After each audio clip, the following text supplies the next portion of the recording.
Hi, welcome to today's video diary for Finding My Way with Pi, Purpose, Intention, and Emotion. I am Pi.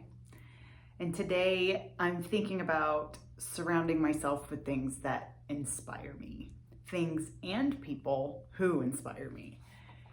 So this came about over a number of weeks here as I've been studying the importance of your environment when it comes to your happiness and well-being.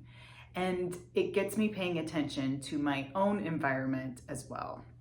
If you have followed along with the daily video diaries for this year, you saw me completely change the environment of my office from a dark, depressive, anxiety-inducing state into a light,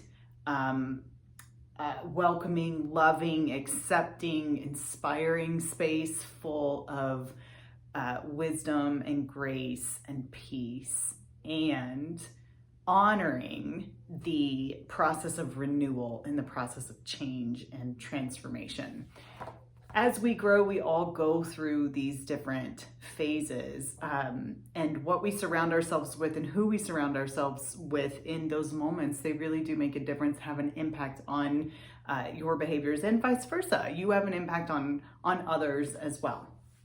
So carrying on this theme and a deeper level of learning about it today, as I was listening to one of my classmates talk about it, she said she added more to her space and actually redid some of her space so that everywhere she looked around her, it was something that inspired her, something that she wanted to remember, or a reminder of who she wants to be. And what's more is that when she's speaking with people and is at a point where perhaps there's some advice that she can give, or just a response full of wisdom, that her environment, which surrounds her with images of people she admires, poems, inspirational quotes, words, books, all kinds of things that remind her of qualities of character and who she wants to be and things that are important in life. Those things are like triggers for her. They are reminders for her of all that she does know and can then access just by looking around in her own environment and getting inspiration from what she's surrounded herself with. She could access that wisdom to share with others when she's speaking with them. And I thought, I love that. So in my space, in my office where I do spend a tremendous amount of my time, primarily the walls are blank right now. I have a picture of a painting, of an owl, and to me that represents truth and wisdom and understanding. I have the phases of the moon hanging up like a bamboo curtain in my meditation corner, and that reminds me that the phases are so essential to whole being and well-being. We can't stay in the full moon phase or the blossoming phase forever, or we'd burn so fast. We must have a period to shed anything that's decaying or that no longer serves us, and then to rebirth or spring anew or learn new, bring on new elements and regrow. And then we come into that blossoming phase again, and it's a cycle. And then I have pictures of my family. I have pictures of my girlfriends. I have books that inspire me on my bookshelf. I have my Mimi's china teacups from back when she was married, and it reminds me that she's with me every day. I have all of these things in my office that remind me, but my walls are primarily bare. I'm very selective about what I put on my walls, because every time I look up from my computer or look up from what I'm writing, it's there and it's reminding me of something, and I want it to be something that's really, really good and very deeply meaningful for me.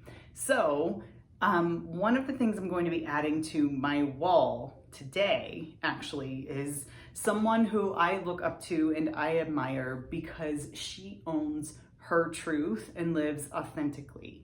She does not hide anything from her past or any traumas that she's been through. She has embraced them, she has overcome them, and she is taking her authenticity out into the world to help others. She does good. She inspires human goodness. And I deeply admire it and want to be like this person. And this person is none other than Oprah Winfrey. I've been a huge fan of hers for as long as I can remember.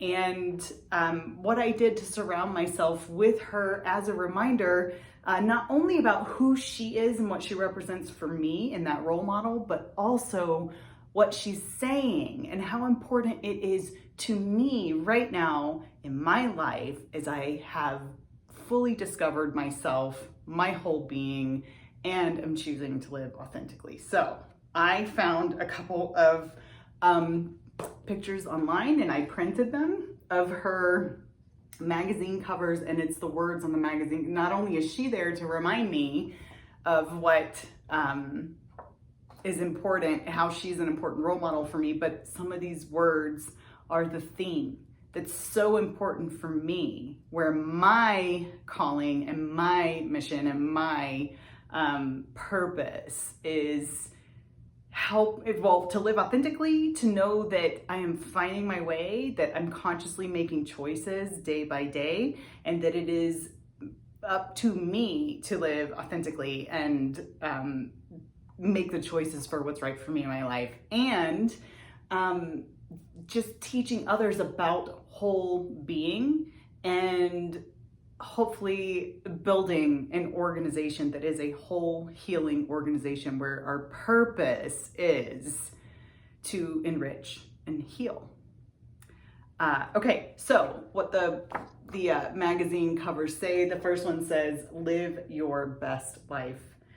Start right here, right now. And that reminds me that every single day we have a choice to do this. Are we wasting it or are we living fully?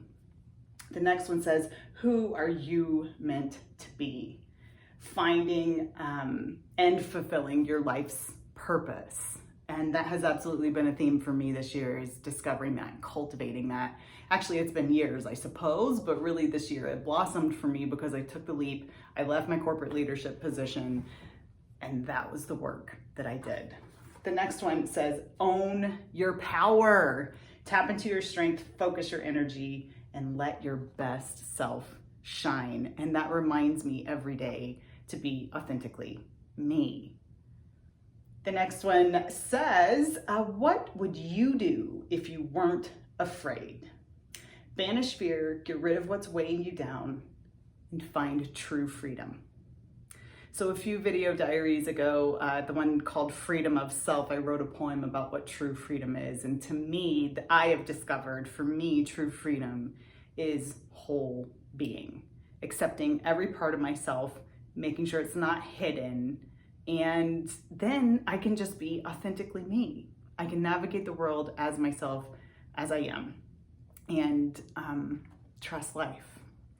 So this is what I'm going to put on my wall, and I am committed to myself to add things as they speak to me, as they come up for what's most important.